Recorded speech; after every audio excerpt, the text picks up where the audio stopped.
ते महाराष्ट्र प्रदूषण नियंत्रणाच्या विभागीय कार्यालयाला निवेदन दिलं. काय मागणी आहे त्याची सर आणि कशासाठी निवेदन दिलं? मागणी काही नाही. प्रभाग क्रमांक 8मध्ये माझी सुनबाई नगरसेविका आहे आणि त्या ठिकाणी ह्या ज्या काही इंडस्ट्रीमधल्या कंपन्या आहेत ज्या निवेदनामध्ये दिल्या, रेडियंट, जालगोर, ती एक बेकरी आहे आणि अजून छोट्या छोट्या 2-3 कंपन्या आहेत.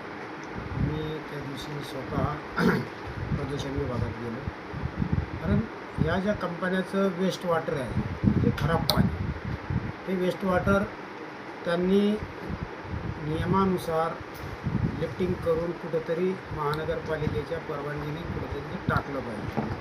आणि तसं न करता हे सगळं दूषित असणारं केमिकलयुक्त पाणी ते आमच्या सुकना नदीला सोडतात. कोणी आता रेडियंट ॲग्रो अशी एक कंपनी आहे की तिने जाग्यावरच तिथे एक आपलं गड्डं केलं आणि त्या गड्ड्यात ते पाणी सोडलं. ते पाणी सोडल्यामुळं त्या परिसरात सगळे रहिवासी घरं आहे आणि त्या रहिवासी घराच्या लोकांना त्या ठिकाणी आपले बोर आहे, पिण्याच्या नळाच्या पाण्याचा विषय येतो, तर ते खराब पाणी आमच्या बोरमध्ये येतं आणि इतकं लाल आणि केमिकलयुक्त पाणी त्या ठिकाणी येतं.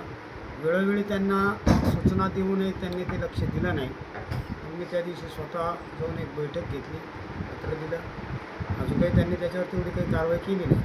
दुसरा मुद्दा आहे, हे जे प्रायव्हेट ड्रेनेजच्या गाड्या घेऊन धंदा करणारे लोक आहेत, हे काय करतात, इंडस्ट्रियल एरियातलं ड्रेनेजचं पाणी उपसतात आणि आमच्या त्या सुकना नदीत आणून टाकतात, अनिल केमिकलकडच्या या भागामध्ये.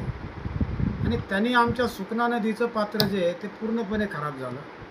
म्हणजे चांगली नदी, सुकना नदी या जिल्ह्यात फेमस नदी आणि त्या पाण्यामुळे आमच्या गारखेड्याच्या धरणापर्यंत या ठिकाणी शेतकऱ्यांना त्रास आहे. आमच्या नारेगाव, चिकलठाणा, बिजवाडी, मसनतपूर, सिंदीबन या सगळ्या भागातील नागरिकांना त्या दूषित पाण्याचा सामना करावा लागतो. अक्षरशः घरात असणारे देवाऱ्यातले देव त्यांनी लाल पिवळे पडलेत, चांदीचे सुद्धा देव, महिलांना पायात घातलेले चांदीचे जोडे, चेन हे सुद्धा पिवळे पडले. घरात असणारे भांडे स्टीलचे जर सोडले, पितळी आणि तांब्याचे भांडे हे सुद्धा पिवळे पडले. या सगळ्या गोष्टी मी त्या दिवशी माझ्या पत्राद्वारे प्रदूषण महामंडळाला दिल्या. त्यांना मी अल्टिमेटम दिला आहे की तुम्ही 8-15 दिवसांनी कारवाई करा. आता मला त्यांनी काल परवा एक पत्र पाठवलं की आम्ही पोलीस स्टेशनला पत्र लिहिलं म्हणून. अरे पोलीस स्टेशनचा आणि ह्या दूषित पाण्याचा काय संबंध? ते फिरवाफिरवी करताय.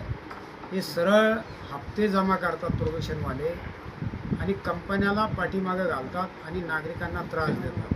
हा यांचा उद्योग या चिकलठाणा MIDCमध्ये चालू आहे आणि तो उद्योग मी त्यांचा थांबवल्याशिवाय राहणार नाही. कारण त्यांनी जर स्ट्रिक्ट ॲक्शन घेतली नाही आणि आम्हाला जर त्या ठिकाणी आमचा त्रास बंद केला नाही तर एक नारेगावकर आम्ही सगळेच जण एक मोठं आंदोलन त्या ठिकाणी करणार आहोत. मी या अनुषंगाने ते काम हातात घेतलेलं आहे. नाना असाच प्रकार सेंद्रा MIDCतलं जे पाणी निघतं तर ते पण कुंभेफळ गावामध्ये सुकना नदीतच सोडलं जातं आणि तिथल्या लोकांनी वेळोवेळी तक्रारी केल्या, त्याची फारशी दखल घेतली जात नाही. आता त्याची कल्पना मला आहे, परंतु अजून काही तिकडच्या तक्रारी मला प्राप्त झाल्या नाही. त्यांनी प्रदूषण महामंडळाला वगैरे दिल्या असतील. पण तुम्ही म्हणताय म्हणून मी एक दिवस जरा पाणी करतो आणि ज्या ज्या कंपन्या खराब पाणी, वेस्टेज पाणी नदी नाल्याला सोडत असेल किंवा ड्रेनेजचं पाणी नदी नाल्याला सोडत असेल आणि जर शेतकऱ्याला त्रास होत असेल तर त्या संदर्भातही मी पुढच्या काळात पत्र देऊ टाकेन. अनेक कंपन्यांनी फक्त बनाव केले, आम्ही STP प्लांट तयार केला आहे, पण कुठंच असं दिसत नाही आणि ते पाणी ते सुकना नदीत सोडलं जातं. ठीक आहे, त्याची मग परत एकदा व्हिजिट करायला लो आणि व्हिजिट करून आल्यानंतर सत्यता काय येते समोर त्या अनुषंगाने कारवाई करू. किती दिवसाचा अल्टिमेटम दिलं आहे? आता MIDC संदर्भात सेंद्रा आणि करमाडच्या अजून मी पत्रच दिलं नाही, त्याच्यामुळे त्याला अल्टिमेटम म्हणता येणार नाही. पत्र दिल्यानंतर अल्टिमेटम काय असेल तर मी सांगेन. चिकलठाणवाल्यांना पण चिकलठाणवाल्याला मी 15 दिवसाचा अल्टिमेटम दिला होता. त्यांनी काल परवा मला एक पोलीस स्टेशनला पत्र दिलं, असं एक पत्र आलं. तर त्या पोलीस स्टेशनला पत्र देऊन माझ्या नदीचं होणारं पाणी दूषित हे थांबणार आहे का?